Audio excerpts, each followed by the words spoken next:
Hello and welcome to this video of the online course Wilderness Navigation Masters, where you will learn how to draw a topographic profile using online tools. You may ask me, but first, what is exactly a topographic profile and how can he help me in my outdoor navigation? Good question.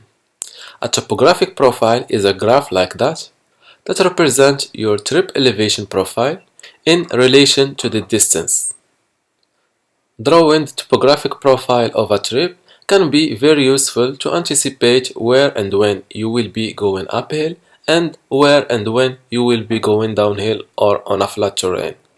Having a topographic profile can help you to get an idea of your hike difficult parts, and knowing that is useful to help you take good decisions to stay safe outdoor.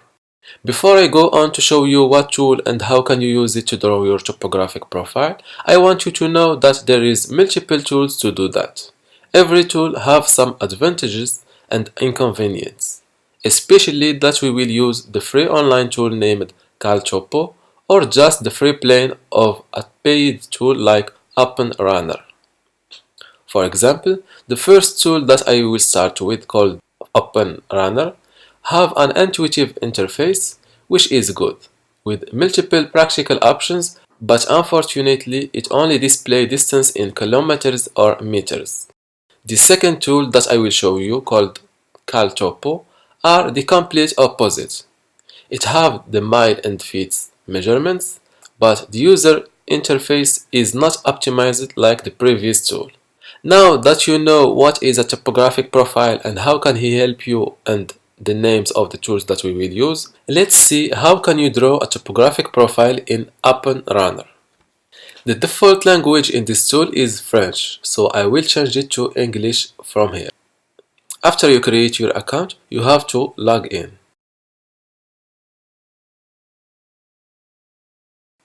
Then click on Create a Route. The first thing that you will notice is that there is no contour lines in this map. So click on this layer icon to add this topographic map named Thunder Forest.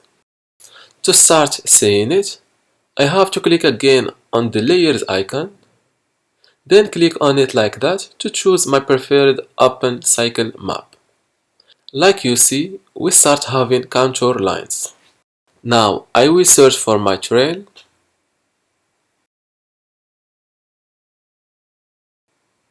There it is. Now we have to create our new route.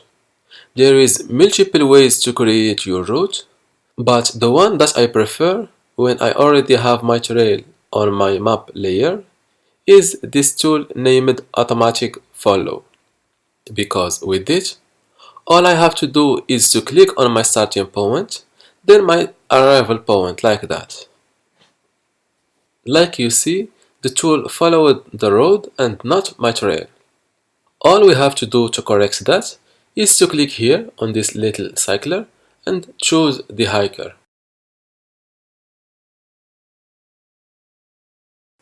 Now we have to save our trail to see the topographic profile.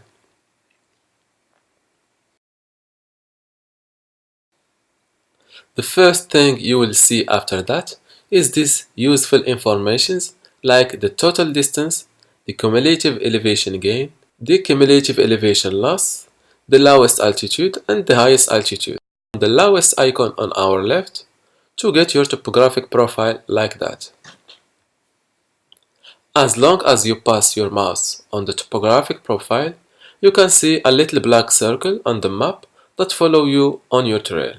There is also some useful information about the position of your mouse on the topographic profile, like distance from your trail starting point, the slope at this position, the altitude and the cumulative elevation gain and loss till this point or till this position.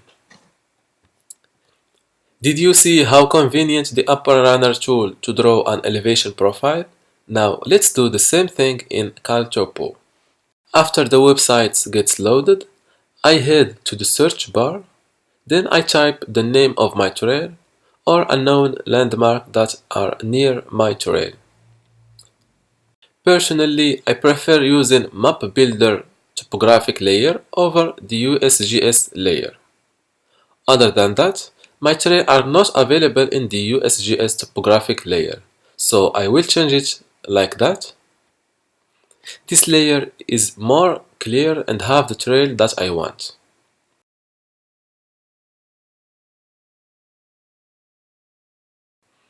Now I go for Measure, then Profile.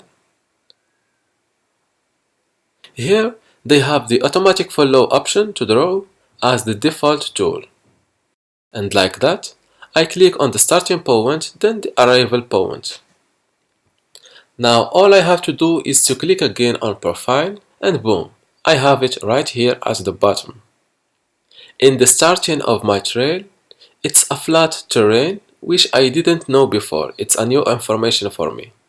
Then we have a slope, but unfortunately the tool don't mention the degree or the percentage of the slope. But we have a general idea of our trail difficulty.